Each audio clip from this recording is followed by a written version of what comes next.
नमस्कार दोस्तों, स्वागत है आपका हमारे चैनल में, जहां पर आज हम बात करेंगे एक ऐसे अहम टॉपिक के बारे में जो अक्सर एक शुगर पेशेंट जब हमारे पास आता है तो वो पूछता है, क्योंकि उसे अक्सर ये डर लगा रहता है। कई बार लोगों की बातें सुन के, कई बार डॉक्टर्स की बातें सुन के और कई बार कुछ ऐसे लोगों का एक्सपीरियंस सुन के जिनके साथ ऐसा हो जाता है। असल में एक शुगर पेशेंट को डर रहता है उसकी किडनी खराब होने का, और वो एक सवाल पूछता है कि सर, हमारा शुगर लेवल कितना हो जाता है तो किडनी खराब हो जाती है, या किस शुगर लेवल पर किडनी खराब होने का रिस्क ज़्यादा हो जाता है। तो देखिए, इसको आपको थोड़ा सा समझना पड़ेगा। ये कुछ ऐसा नहीं है कि इस लेवल पे पहुंचे तो ब्रेक फेल, या इस लेवल पे पहुंचे तो आपकी kidney all of a sudden खराब। नो, ये एक स्लो पॉइजन है, ये एक स्लो प्रोसेस है जो एक अवधि में जाके होता है। कैसे होता है, क्यों होता है, इसको थोड़ा सा समझने की कोशिश कीजिए।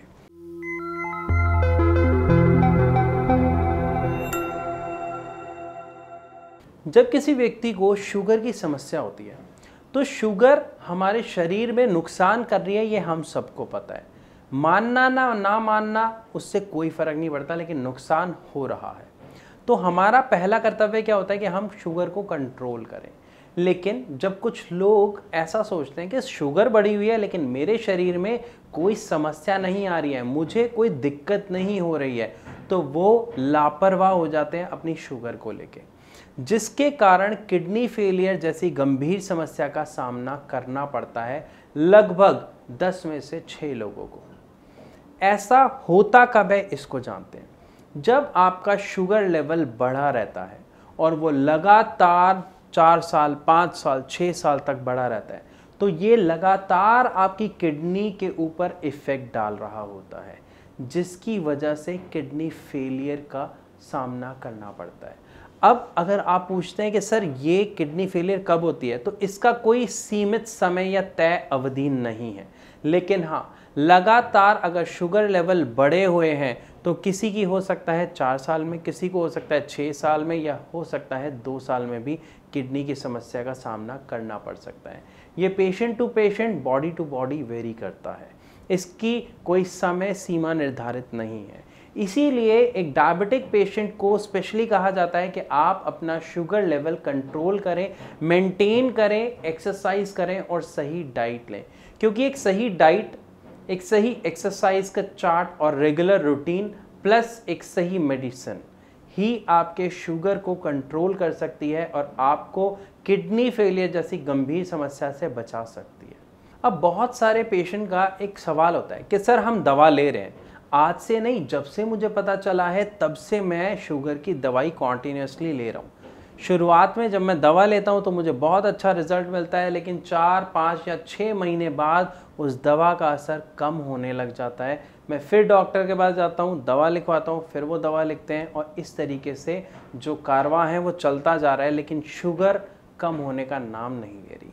यहाँ पे आपको समझना पड़ेगा कि ऐसा होता क्यों है।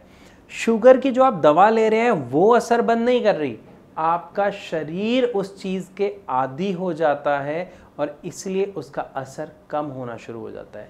सबसे बड़ा रीज़न है कि उस दवाई के कारण आपके शरीर में जो नुकसान हो रहा है, जब वो एक लेवल से ज़्यादा बढ़ जाता है तो उस दवाई का असर आपको प्रॉपरली नहीं मिलता है। इसीलिए जब पेशेंट हमारे पास आता है तो सबसे पहले श्रेयास के डॉक्टर्स उसकी रिपोर्ट को स्टडी करते हैं और उस रूट कॉज को जानने की कोशिश करते हैं कि ये जो डायबिटिक की प्रॉब्लम है ये हुई क्यों। फॉल्टी इंसुलिन की वजह से, या इंसुलिन की कमी के कारण, या और किसी वजह से। और उसके बाद उस रूट कॉज पर काम करना शुरू किया जाता है आयुर्वेदिक मेडिसिन द्वारा, जिससे उसे मात्र 1 महीने में बहुत अच्छे रिजल्ट्स देखने को मिलते हैं। अगर यहाँ पर आपके मन में कोई सवाल है या डाउट है जो आप हमसे पूछना चाहते हैं, तो नीचे दिए गए नंबर्स पर आप डायरेक्ट हमारे डॉक्टर्स से कॉल करके फ्री ऑफ कॉस्ट परामर्श ले सकते हैं, या फिर आप कमेंट के माध्यम से भी अपना सवाल हमसे पूछ सकते हैं। तो मैं आशा करता हूँ इस वीडियो के माध्यम से आपको एक चीज़ समझ आ गई होगी कि किडनी फेलियर अगर शुगर के कारण है तो इसकी कोई निर्धारित समय सीमा नहीं है। लगातार बढ़े हुए शुगर लेवल के कारण किडनी फेलियर देखने को मिलती है। और किडनी फेलियर के 80% केसेस जो होते हैं वो शुगर के और हाई बीपी के कारण ही होते हैं। तो यहाँ पर हमारी आप सबसे एक ही रिक्वेस्ट है कि अगर आपको कोई भी लक्षण दिखाई देता है या समस्या है तो हमारे डॉक्टर से फ्री ऑफ कॉस्ट परामर्श लीजिए और अपना सही उपचार लीजिए, अपने आप को स्वस्थ रखिए। मैं आशा करता हूँ आपको सब कुछ अच्छे से समझ आया होगा। विदा लेता हूँ आपसे इस वीडियो में, मिलूंगा अपनी अगली वीडियो में, तब तक के लिए नमस्कार।